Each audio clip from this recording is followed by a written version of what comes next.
Nah, assalamualaikum warahmatullahi wabarakatuh. Assalamualaikum warahmatullahi wabarakatuh.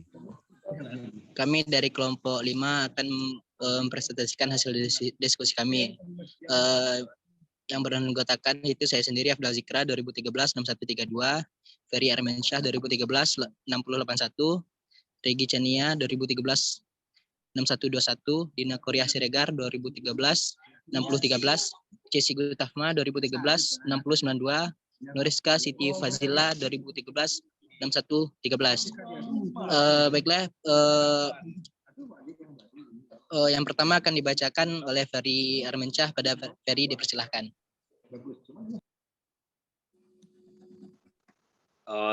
Untuk materi pertama, ekosistem perairan muara. Ekosistem estuari merupakan bagian dari wilayah pesisir dan lautan.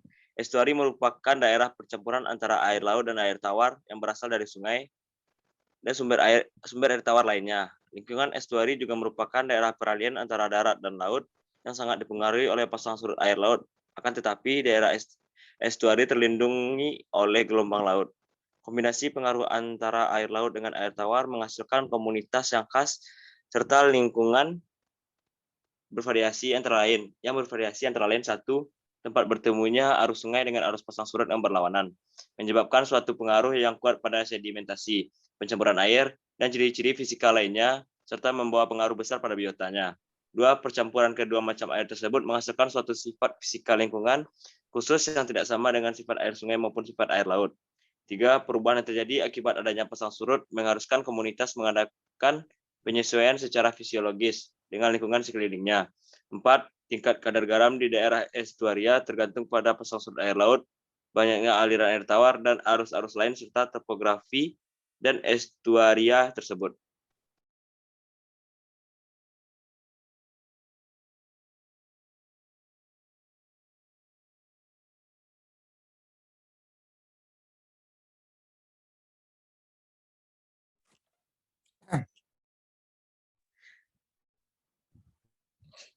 Lanjut weh. Masih lanjut, tapi satu orang satu slide. Baiklah, selanjutnya akan dibacakan oleh Cesi Gutafma. Pada Cesi dipersilahkan. Yang mana lagi tuh, tapi satu slide. Iya, ini kan satu-satu. Yang ini lagi nih. Faktor baik, saya akan melanjutkan materi yang tadi, faktor biotik dan abiotik perairan muara. Ekosistem muara merupakan suatu kumpulan integral dari berbagai komponen abiotik, fisika, kimia, dan biotik, organisme hidup yang berkaitan satu sama lain dan saling berinteraksi membentuk satu unit fungsional. Komponen-komponen ini secara fungsional tidak dapat dipisahkan satu sama lain.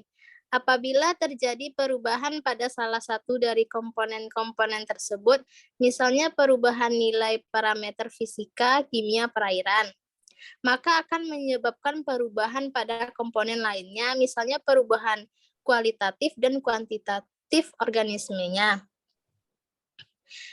1A, faktor biotik. Faktor biotik pada ekosistem muara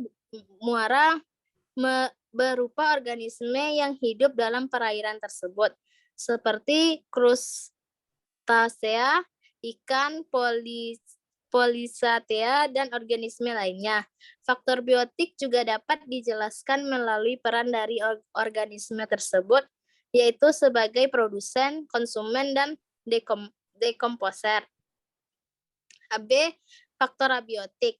Faktor abiotik sendiri yaitu faktor lingkungan ekosistem muara meliputi parameter fisika dan kimia. Parameter fisika yaitu suhu, arus, debit, salinitas, kelembapan, dan substrat. Sedangkan parameter kimia yaitu kandungan O2, CO2, salinitas, dan pH odom 1998. Baiklah, selanjutnya materi akan disampaikan oleh Regi Chania. Pada Regi, persilahkan.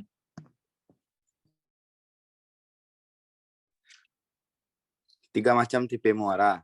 A. Muara dominasi gelombang laut. Tipe muara ini ditandai dengan angkutan sedimen menyusur pantai setiap tahun cukup besar dan arus menyusur pantai cukup dominan. Dalam pembentukan muara sungai, pada tipe ini biasanya muara tertutup oleh lidah pasir dengan pola sedimentasi.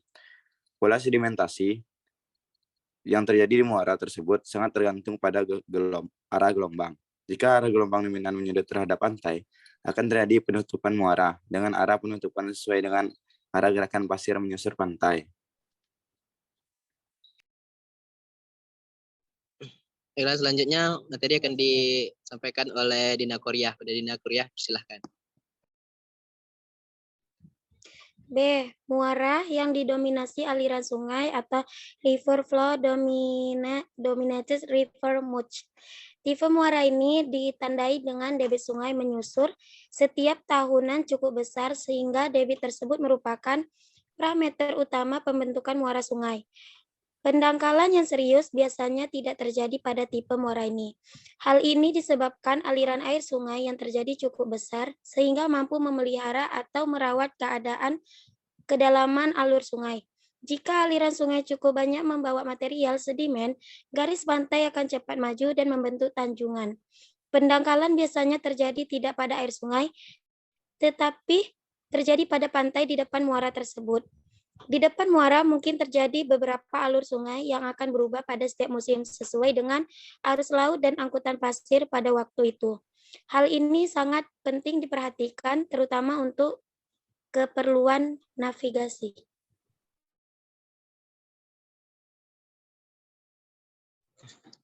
Baiklah, materi selanjutnya akan disampaikan oleh Nuriska. Kepada Nuriska, dipersilahkan. Baiklah, saya ingin melanjutkan materi dari Dina Koiria, yaitu bagian C, muara yang didominasi pasang surut, tide, dominant, river mouth. Tipe muara ini ditandai dengan fluktuasi pasang surut yang cukup besar, sehingga arus yang terjadi akibat pasang surut ini cukup potensi untuk membentuk suatu muara sungai. Pada tipe ini terjadi angkutan sedimen dua arah, yaitu arah laut dan arah darat. Muara biasanya berbentuk corong atau lonceng, dengan beberapa alur dan pendangkalan. Permasalahan utama pada tipe muara ini bukan penutupan muaranya, tetapi pendangkalan yang terjadi di muara ini akibat dari mengganggunya pelayanan atau navigasi.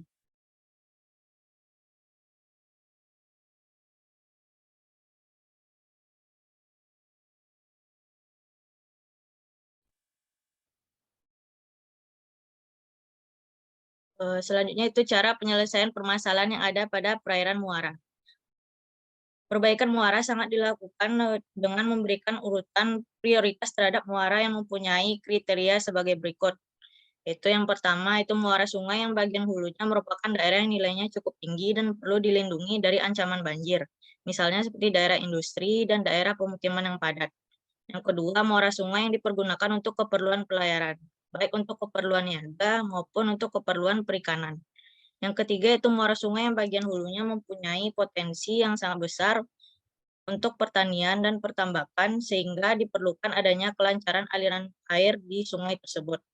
Yang keempat itu muara sungai yang selalu berpindah-pindah dan merusak daerah sekitar yang telah dikembangkan menjadi daerah pariwisata atau daerah industri. Selanjutnya itu penentuan langkah-langkah dalam perbaikan muara sungai. Adanya perlu dipertimbangkan itu cara yang paling tepat dan yang paling ekonomis kaitannya dengan desain bangunan adalah itu sangat menentukan dalam penentuan biaya seperti jenis konstruksi jeti dan panjang jeti. Oleh karena itu, agar biaya pembuatan jeti dapat ditekan, perlu ditetapkan dengan jelas yaitu fungsi bangunan jeti yang akan dibuat sehingga panjang jeti dapat disesuaikan dengan maksud tersebut. Sebagai contoh, untuk keperluan stabilisasi muara sungai, tidak perlu dibangun jeti yang terlalu panjang. Pembuatan bangunan jeti ini yang terlalu panjang justru dapat menimbulkan permasalahan di tempat yang lain. Hal ini perlu dihindari.